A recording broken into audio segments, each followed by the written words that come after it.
This is the Detroit Sports Podcast Network.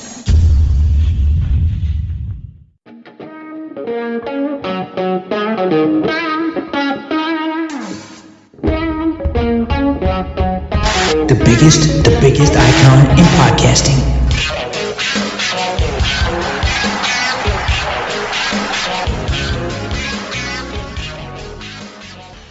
Happy Thanksgiving, everybody. Thank you for downloading this edition of Doc and Jock. I am the Doc, John Macron, joining me, my cousin Adam, the Jock Strozinski. Cuz, always thankful for you, always thankful to be able to turn on the equipment, turn on the lights, the mics. Look, long day, we're recording this on a Tuesday, but as soon as I turned on the machinery, I'm like, dude, this is going to be fun. Get to express my thanks to be able to do this with you for the last 7 years. As I sit back, drinking my coffee, kicking my feet up, I see other starting networks. I see the reach of podcasts. I know our little role in this podcast game here in town. I'm so happy to see where people are taking it, where we're taking it. Great interviews, great guests, firing up the conversation. I know people are listening because they're regurgitating stuff back to us on our Twitter page at Detroit Podcast. Cuz it's a great time to talk to you. Talking Detroit sports, talking Michigan football, talking Troy Weaver. Dealing Troy Weaver lit up the internet for 2 days with the shit that he was pulling. It was great. It was finally some juice, some life brought back into the NBA and the Detroit Pistons, man. What's going on with you, my friend? Love being able to record this with you. Look, man, I am so happy I get to do this with the biggest turkey of them all, you. Yeah, baby. I'm glad we get to celebrate Turkey Day, and I'm glad we get to talk about these Jive Turkey teams, man. Jeez, what happened on Sunday? Where do we even begin? Do you want to begin with Sunday's abysmal loss, or do you want to talk about trading Troy Weaver, who definitely is not a turkey? No, let's start with the bad news first, and let's talk about Troy Weaver a little bit later, because that was awesome. Let's start with the bad news and then get to the good news. Well, let's kick it off, man. Let's start, because, look, watching Sunday's game, and when we did our SI predictions, I said I thought for sure the Detroit Lions were going to come away with a victory. There was zero doubt in my mind. They were playing a quarterback who basically had started in the XFL. This was his first start ever. They're down arguably their best offensive player in Christian McCaffrey. Their second best offensive player, Teddy Bridgewater, their quarterback, is sidelined. This is a young defense. Remember, going into the draft this year, Matt Rule and in the front office of Carolina basically spent all 7 of their draft picks on defense. This is an extremely young defense that isn't very good. Going into this game, that defense was giving up over 27 points a game. And this team, which was beat up, banged up, and shouldn't have even been on the field with you, shut you out. This is the lowest point in the Bob Quinn Matt Patricia era. To get shut out by a football team with a XFL quarterback, with a defense that was not very good, and without their star player is absolutely unacceptable. To have your quarterback go out there and throw for 185 yards, he threw for 170 some yards. You accumulated 185 yards as a total offense. Like you don't even break the 200-yard threshold as an offense. Like this game, there's so many spots to start. I'm not even sure where I want to pick this team apart because they played so freaking poor. It was unreal. And I don't want to hear about Matt Stafford and his thumb. I don't care. He can go sit on it. I don't need to hear about how his thumb's banged up. Get the hell out of here. This is a quarterback who everybody praises because he threw a touchdown pass with a broken collarbone. This is a quarterback who everybody praises because he played a season with a broken back. This is a guy who has done the miraculous. You mean to tell me your thumb is going to cause this big of a problem?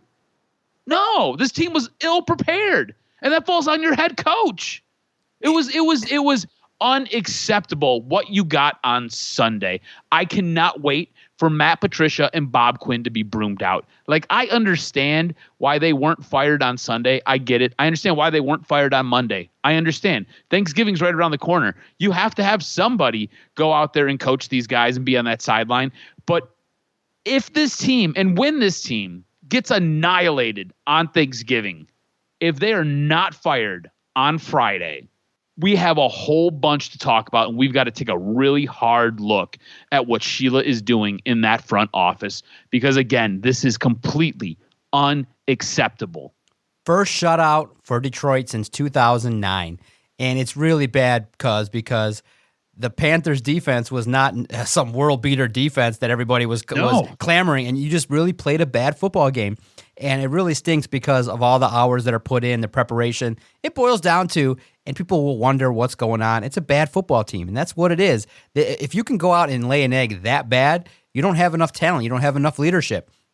Starts at the top with Matt Patricia, Bob Quinn. They didn't do a good enough job. It starts with Darrell Bevell, where he doesn't understand how to use his running backs. It starts with the fact that you got Adrian Peterson and Kerryon Johnson out there. And, and when we write stuff, guys, don't just be homers and be like, when Doc writes, hey, can the Lions count on Kerryon Johnson? You think I just haphazardly threw that up there? I knew he was going to get the bulk of the carries because of the fact that you'd have to be stupid to hand the ball off to Adrian Peterson more than 10 times a game. The dude is on his last legs. He was brought here to be a paid mentor. It's pretty much what it was. It was like, okay, we got Swift. We think we got something here. Let's get a guy in here to potentially teach him something. Because out on the football field, he loves running into his own guys. He can't bounce it out. And then when on the rare occasion they throw him the ball, he drops it. So it's a situation. And he was the worst rated Pro Football Focus running back in Week 11. You give the ball to Kerryon Johnson. He's too slow. Can't hit the holes. He's not the guy. And this is what we're featuring. A quarterback, that when it's crunch time, when you need to say, hey, Matthew Stafford, pick us up, do something, then his thumb is all crooked and partially torn. And, when you need him, he's not there. So that's just what it is. And for me, I'm ready. I'm on the board with blow this thing up Troy Weaver style. Unfortunately for the Lions, everybody in Detroit saw what Troy Weaver did. And the theme of this show is thank God for Troy Weaver because of the fact that he showed everybody what you can do. He came in, he looked at everything, took him all of 4 months to go, what the hell is this roster comprised of? Christian Wood, we don't need you. This guy here, Luke Kennard, is not the next great white hype. He's not hope. He's not going to be hope here in Detroit. So let's move on. Boom, trade. Let's acquire draft picks. Let's blow this thing up to high heavens where now Blake Griffin is the longest tenure Piston on that roster. This is what now the supporters of the Lions are clamoring for because there's no hope. It was all around bad performance, bad coaching, bad talent. And because I wasn't even upset. I was watching that game going, it would be funny if an XFL quarterback rolled up in there and handled his business. You knew he was going to do that. You knew Robbie Anderson and DJ Moore were going to be productive and score. And the defense did okay. You only gave up 20. For the offense to not score a single point in this National Football League, they throw flags like it's going out of style. Throw it deep once, and then when they do, it's an illegal formation penalty. So we've seen that game before. We've seen it now a dozen times in our time doing this podcast. It's time. Everybody knows it. I mean, when all the beat writers a year too late. I mean, bro, we started writing Fire Patricia last year when they lost to Washington. Now you guys are catching up to it? What more did you need to see? The team stunk. The team is not good enough. Their games that were poor were piss poor. And bottom line, the team, top to bottom, not good enough. Injury riddled. Again, this team that can't put together a healthy roster, and it's not only just one guy, it's like 5 guys that you need. Forget about it. It's exposing Bob Quinn to the ultimate extreme because of the fact that this team is playing so bad. It's expected that they're not going to win. 4-6, it's fine. You have to hope Thanksgiving, you guys are eating your turkey, sitting around, getting drunk. You got to hope that, Romeo Crennel and his 73-year-old coaching, his mind can figure out how to use Deshaun Watson and that explosive offense to light up the Lions so that come Friday, I think, they'll sit back and they'll do it Monday like they did in the past. If they lose and they lose in a big way, it's coming. It potentially is coming. It has to be. It has to be, right? It has to be. Sheila can't be oblivious to what's going on. Here's the thing. I don't think you can use the talent excuse anymore, right? So if you're Bob Quinn and you're Matt Patricia, this entire roster, everybody but Matthew Stafford, has basically been brought in by this front office. So all these guys that are on this team are guys that both Matt Patricia and Bob Quinn have said, no. We need them to facilitate what it is that we're looking to do.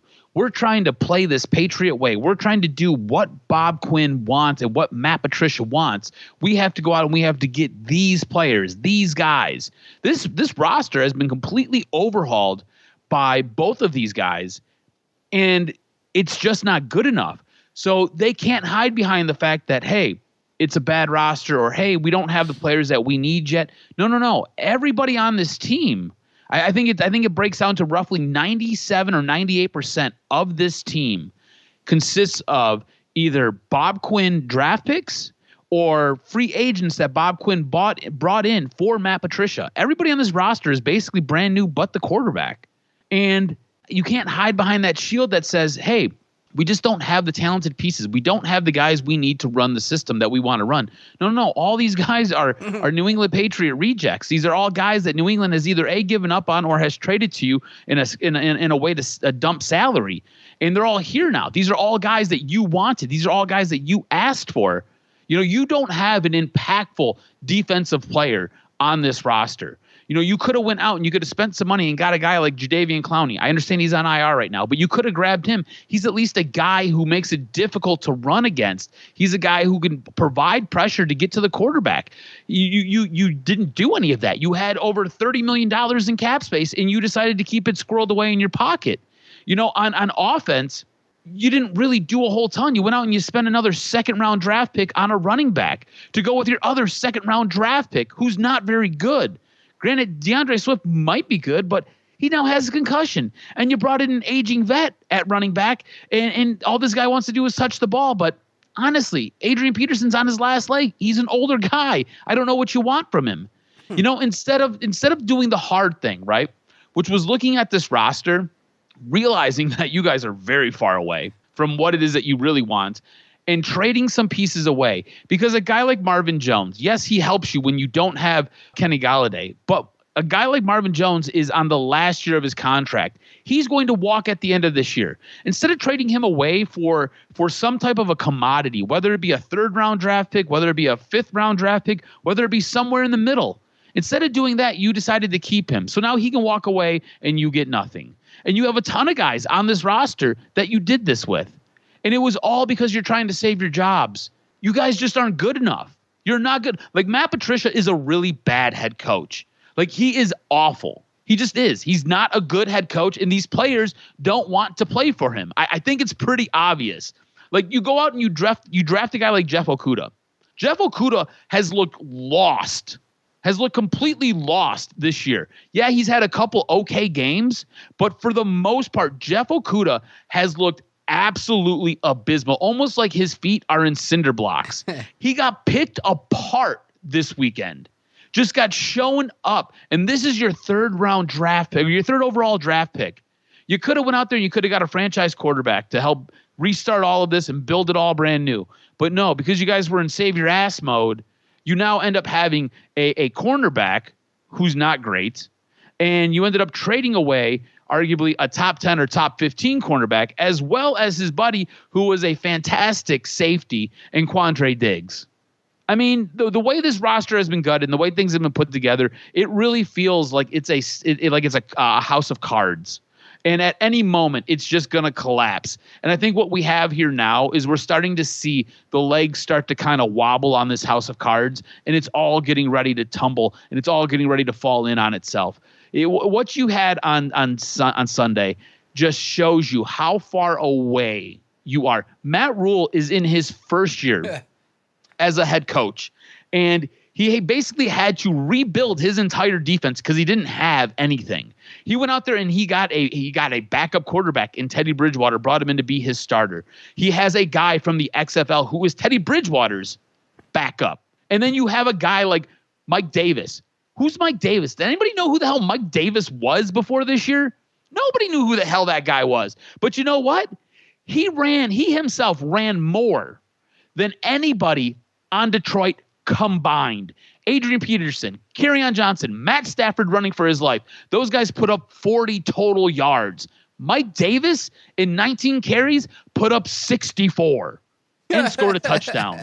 Like, I mean, there are so many problems that just come out of this game. This is the lowest point. If you are a Detroit Lions fan, this has to be the lowest point of all of this, because it is so bad that your former head coach, Jim Caldwell, who we're all going to look back on with glowing eyes. We're all going to look back at Jim Caldwell as being the savior of the Detroit Lions.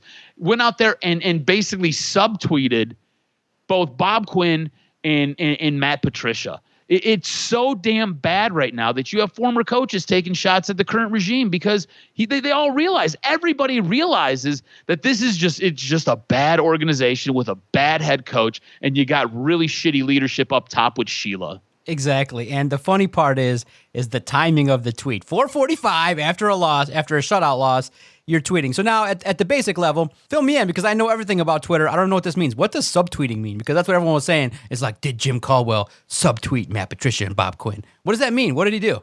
So I think the way it works out with the subtweet is because, again, remember, I'm a little bit younger than you, but not much younger. So some of the trends and some of the kids are a little bit too hip for me too. But I think it's a way to kind of throw shade at somebody and basically not come out and call a spade, but basically allude to what's going on. So I'll read you the tweet and you tell me, all right? And if anybody's out there, please explain to us what subtweet means, because it's one of those things I just kind of picked up and it's the vernacular that I'm using for it. So Jim Caldwell on Sunday at 4:47, like you said, great leadership requires a devotion to task, mission, and ideology that can be understood by watching the man or woman in charge lead their life. So for me, what I got out of that tweet is I think you maybe think he was taking a shot at Matt Patricia, but I think he's taking a shot at Bob Quinn. And the reason I think he's taking a shot at Bob Quinn is Bob Quinn was the guy who came out when Jim Caldwell was let go and basically said, hey, 9-7 is not good enough. Having 10 or 12 guys on the field and you're getting beat that way isn't good enough. Mind you, Matt Patricia regularly has 10 guys on the field, and they get beat that way all the time. Also, Matt Patricia has not been able to eclipse more than 6 victories in a season since he's been here. Basically, the last 2 years, he has just climbed over 7 wins. So not good. Also, Matt Patricia has won 1 home game in roughly 365 days. All right. Like, he can't even win at home. And the only reason I think there's not more heat being turned up on Matt Patricia right now is because there's no fans in the stands. Like, fans can't boo. So, like, there's no voice of the fans in Ford Field. So Sheila can't hear it because who the hell knows even if she's at the damn games. But I think he was taking a blatant shot at Bob Quinn for bringing his boy in and saying, hey, this guy's going to fix it. And obviously, Matt Patricia has done a way worse job than Jim Caldwell and Jim Caldwell's worst season could have ever have done. And I think he's basically saying, hey, leadership starts at the top, and the top of this head is Bob Quinn, and obviously he can't keep his own house in order, so how is he going to keep this other house in order? Okay. I think he's taking a straight shot at Bob Quinn. I wonder if Jim Caldwell has a mean streak in his body, and he's really saying, you know, Matt, you might want to put down that second helping of turkey on your Thanksgiving dinner.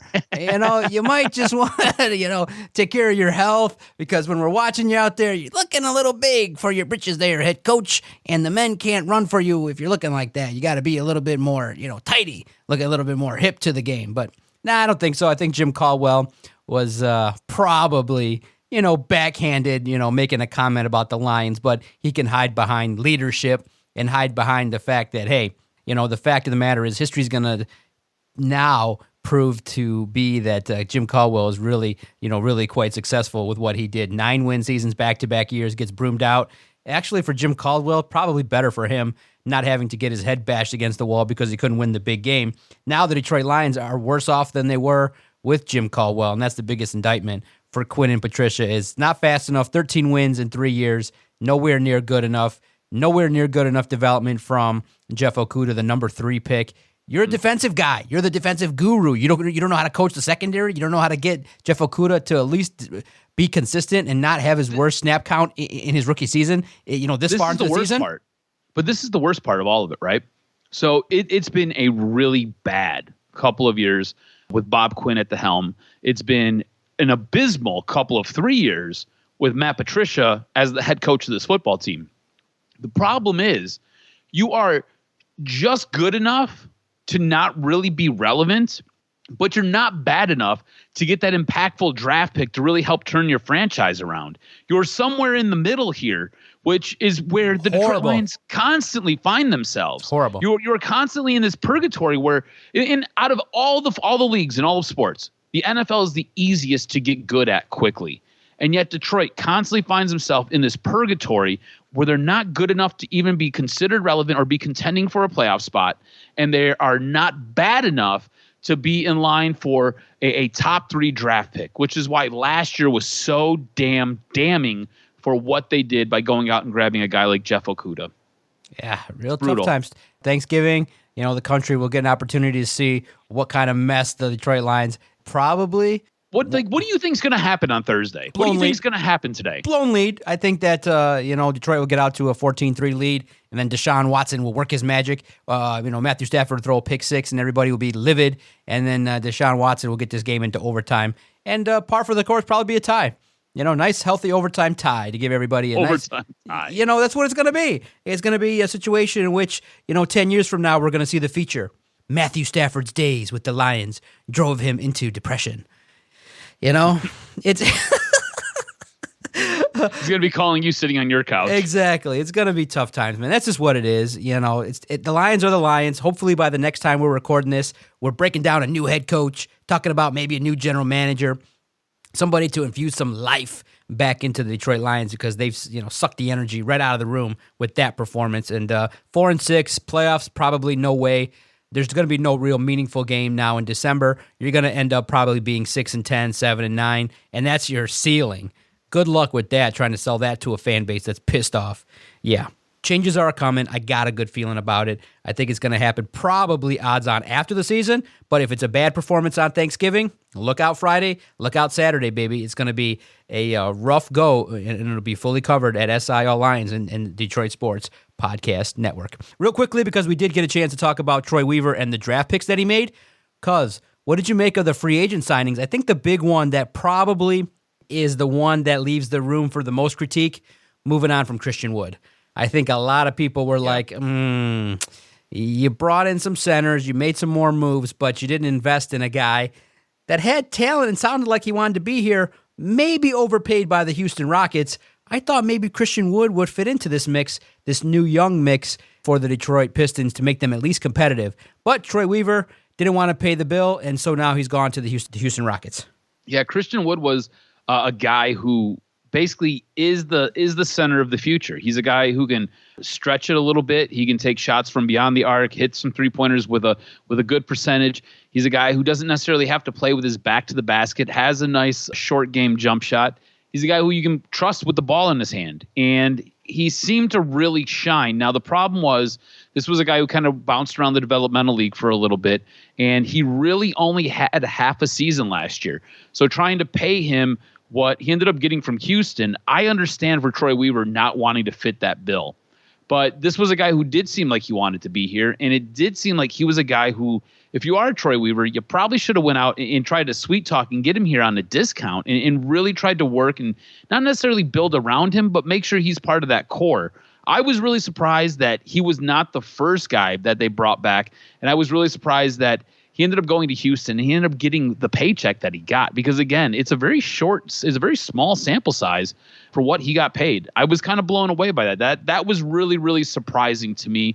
I think what he has done, though, what Troy Weaver has done with free agency has been nothing less than spectacular, cunning, and you can tell that there's a bit of a game plan here in what he's doing. He's going out, grabbing guys. He's making moves where it's a salary dump situation, so he can either take that guy and turn him and flip him and get something better, or he can just cut him and it just frees up all kinds of cap space for this team. It's almost like he's playing fantasy basketball right now. Yes, it's and good. It's like waiver wire time. It's nuts. Yeah, I think it's a fair grade to give Troy Weaver an A- in free agency, A in the draft. He's done a good job in at least getting people to look at the roster, to look at the team, and to explore what this team could look like. Look, it's going to be bad basketball. The win column's going to be light for the next couple years. But that's great because you got protected first-round picks that you can bring in to add to this team. Look, you have to field a basketball team That's why back on Tuesday you signed Wayne Ellington,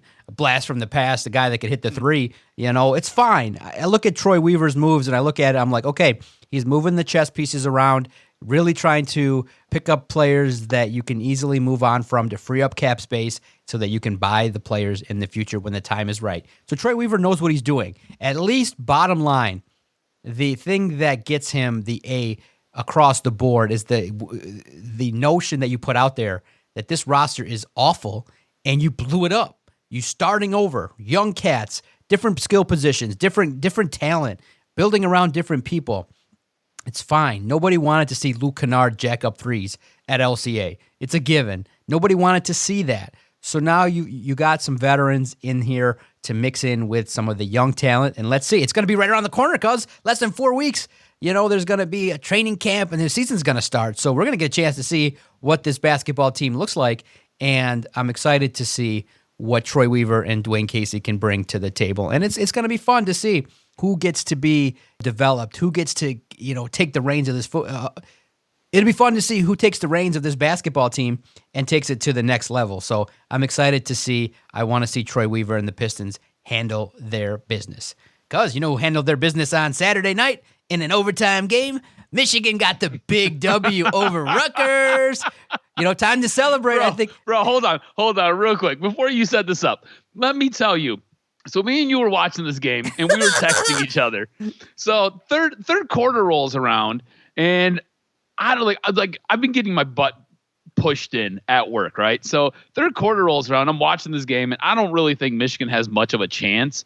They put Cade McNamara in there, and he looks good, but I mean, for heaven's sakes, it's freaking Rutgers. What are we talking about here? So I end up passing out for almost 2 hours. I wake up as Michigan's going for the 2-point conversion on their last touchdown.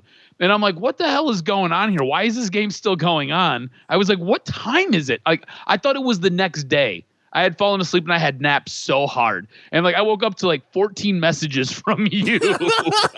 I was like, it's a hero. It's Rutgers and they're making plays and it's Don Brown had everything. But it's against Rutgers. The big picture is Rutgers. You blew out Rutgers 78-0 or some nonsensical score and you guys are competing with Rutgers. But look, give credit to Greg Schiano. He had those dudes playing hard, dude. They're tackling, they're making plays, dude. They came back. He's a good coach, man. He's a good college football Solid coach. College football coach. And look, bottom line, you really, in essence, lost that game because the kicker boneheadedly kicked it to the left. You had an opportunity, which is so. I just think these teams need to assert themselves better. You got to line it up properly for the guy. I know he's not as experienced as you would like, for Rutgers, but you got the game you got the game right there, 45 yards. That's got to be an automatic.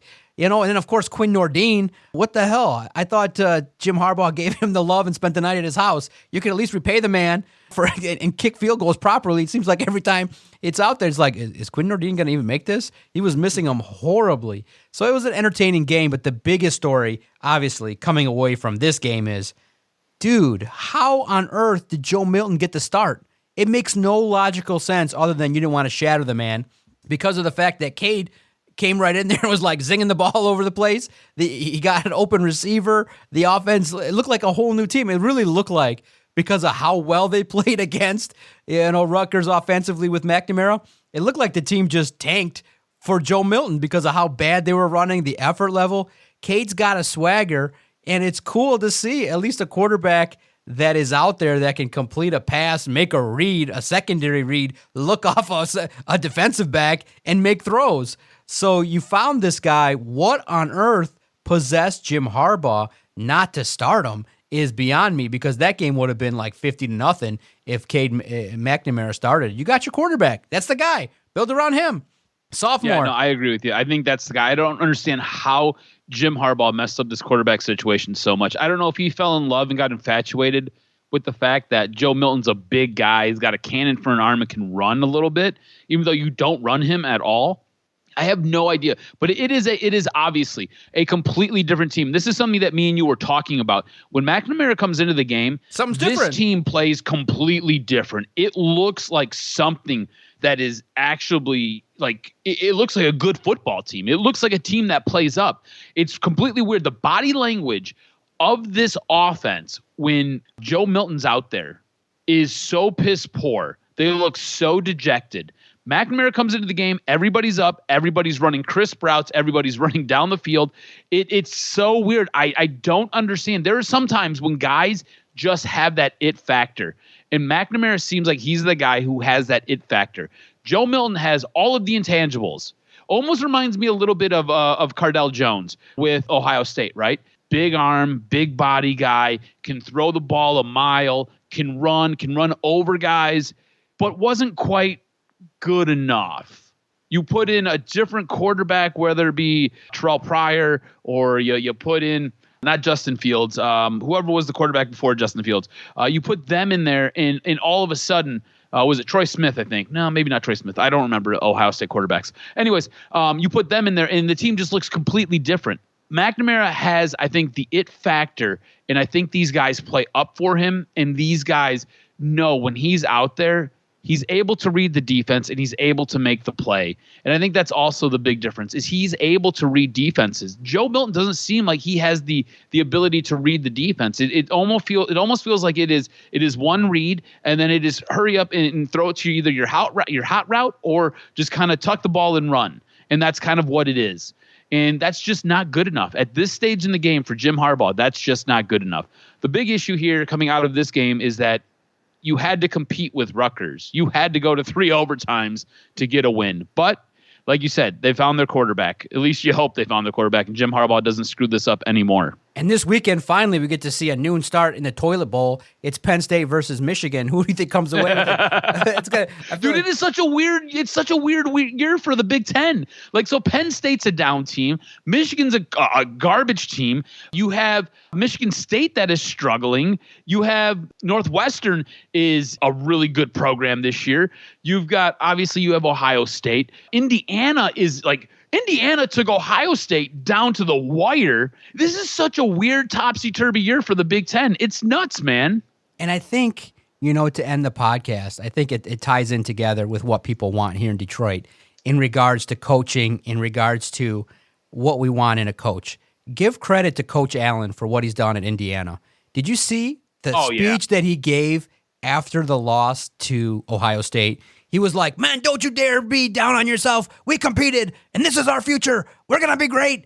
And you're just like, holy crap, this dude's old, but he's spitting some fire, straight fire, emotion, emoting through the freaking Twitter in my video. I'm like, holy shit, I'm 41 years old, a little bit overweight here, but I can get out there, just call me Doc C.J. Anderson Macaroon. I can get out there and do some things, get a couple yards for you, Coach Allen. I'm out there. And that's what we want here in Detroit with these coaches. When you hear Matt Patricia and you're like, got to coach better, got to execute better, got to hit that consistency. It's like, come on, bro. You don't have to. Look, if you're Matt Patricia, people wouldn't be demanding your head if you just would use normal words, but different platitudes. Just be like, you know what? That was a performance that was disappointing. It's on me. We can't have that happen. I gotta spend all night here and figure out how this will never happen again. It won't happen on our watch. I don't think I coached this football team to go out there and lose 20-0. I feel like once we got down, we buried our head in the sand and we thought, woe was us, and I got to work harder not to let that happen. Is that really all that much different than I got to coach better and be consistent? Use words. I just said that on top of my head. You don't have to go in detail and be like, yeah, Jeff Okudah, has got poor fundamentals and he's getting his ass burned there, and I don't coach that. You don't say that. You don't throw the guys under the bus, but use real words. I'm upset. Yes, I'm upset that performance. I don't want to represent Detroit by going out there and losing 20-0. That's embarrassing, and I'm sorry. We got to work on it, and I'll stay in this office night and day to figure it out. That's nothing different than what you're saying other than, you're not saying much, but use real human words other than, I'm going to coach better, it's going to be more consistent, and got to get to the next one, got to work on the next one. Well, the next one's probably going to look like the old one. That's the problem. Speak to us like humans. I think that's the big difference is when you start using the same platitudes over and over and over and over and over again, you lose the supporters, you lose the media, you lose everybody who just are going to ask you weird ways. Like I was really shocked. Detroit, longtime staple on the radio, asked Matt Patricia, "Are you pissed off?" I'm like, oh, okay, what are you guys trying to do here? The man obviously is not going to give you that. If you're Matt Patricia, you got to say something different. Speak to us. Talk to us normally. You can use a lot of different choice of words, some emotion, something. Matthew Stafford speaks for 4 minutes and your eyes glaze over because it's just a bunch of nonsense. And I'm just almost at the point I'm be like, look, can we just not have Stafford come out and talk? Let's just let him, Patricia, and Amendola stay to the back, and let's just have Everson Griffin and Adrian Peterson talk to us because they use words and they emote, they laugh. It was great because Adrian Peterson was asked. He was asked point blank. If you were gonna be, having your, carries limited, well, how would you react? He's like, what? That would never happen. I was, back when I was 24, I was ready to go. I would have been pissed. I would have been upset if they cut my carries. He was talking about Kerryon Johnson, his professionalism handling, having his role reduced. And he was funny. And he was like, what? No, that would never happen. He's like, I don't think a 24-year-old Adrian Peterson was going to get his carries reduced. And it was funny because it lent to, he's like, and it's different. Kerryon's professional. And it was real. And that's what I give credit to Coach Allen for, is that he just lit it up and he was real. He's gotten Indiana relevant, playing good, got the win over Michigan. So Coach Allen, kudos to you, man. You make football fun. That's what it's about. That's what coaching is about, emotion. That's what football is about. You look at the game between the Lions and the Panthers to wrap it all up. The Panthers were hooting and hollering, having a good old time, and Patricia's just standing there looking at his card. All right, what are we going to do next here? All right, do we do man? Do we do zone? Do we do a two-zone blitz here? All right, who do I get out there? Do I get Amani? Well, Amani's, 0 for 4 in this position. And then all of a sudden you go out there and, guess what? Desmond Trufant gets burned. He's like, oh, darn, that wasn't supposed to work. Do you feel like Patricia, and I hate to go back to Patricia, and maybe even Harbaugh, but do you think sometimes they just overthink everything? Like they're just a little bit too smart, and sometimes what happens is really smart people just dive into everything a little bit too much. And way too much. It's almost like paralyzation, and you just end up screwing everything up because you think too damn much. 1 week, Tavai's got 11 snaps. The next week, he's got 28. He needs to have 10 snaps, period. He needs the Jared Davis treatment. Put in Ragland. Put in... Jamie Collins for the whole game. That's what's going on, is that we are matchup based. We want multiple. It's like, come on, bro. This is the Detroit Lions. This ain't rocket science. Pick your best 53 players, put them out there, and let them succeed. And the ones that can't play, sit your ass on the bench. Jahlani Tavai needs 12 carries. Boom. Amani Oruwariye. Okay, you get 80% of the snaps. Okudah, you're getting 15. You know what? This is DJ Moore, and this is Robbie Anderson. You ain't seen the field today. Sorry. Deal with it. It's one of those things where you put him out there in a rotation with Amani Oruwariye, and it's a complete joke because Amani's kicking his ass day in and day out. He's the best cornerback on the team, and he's having to do a rotation with Jeff Okudah. Mm-hmm. It's just wrong all the way around with the Detroit Lions. Everything that if they should zig, then they zag. If they zag, they should zig. When you need Matthew Stafford to step it up, you still had weapons: Hall, Marvin Jones, T.J. Hawkinson, Cephas, a rookie. You have weapons, but unfortunately, when you don't know how to use them, this is what you get. 4-6, mediocrity, lack of emotion. Well, we're on to Houston, and we got to play better, coach better, got to execute better. Yeah, got to really coach up those fundamentals. Do you hate going to those press conferences? Is it like the most boring, crying time of your life? Inside scoop, I got to watch them twice. My eyes glaze over. Because I have to listen carefully for good quotes and listen for what the first time through. My mind just goes to, this is god awful. This is like horrible. This is not real. This is terrible.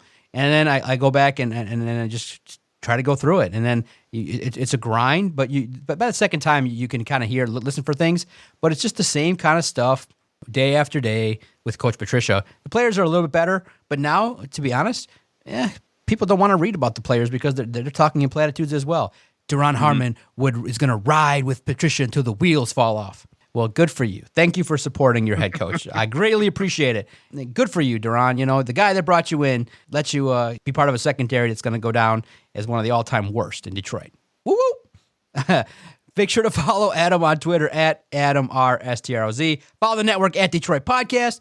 Thank you guys again for making the Detroit Sports Podcast Network in the mix here in the media in Detroit. Thank you guys for reading our predictions, our great stuff. And stay tuned for more great things from Detroit Sports Podcast Network. And definitely stay tuned to Adam's other podcast, The Practice Squad. Good stuff with Brendan Riley. I always enjoy listening. A little bit too much information at times, but it's really entertaining and worth the download. Thank you guys for subscribing. Leave a review. We always appreciate it. Gobble, gobble, motherfuckers. Thank you so much for downloading.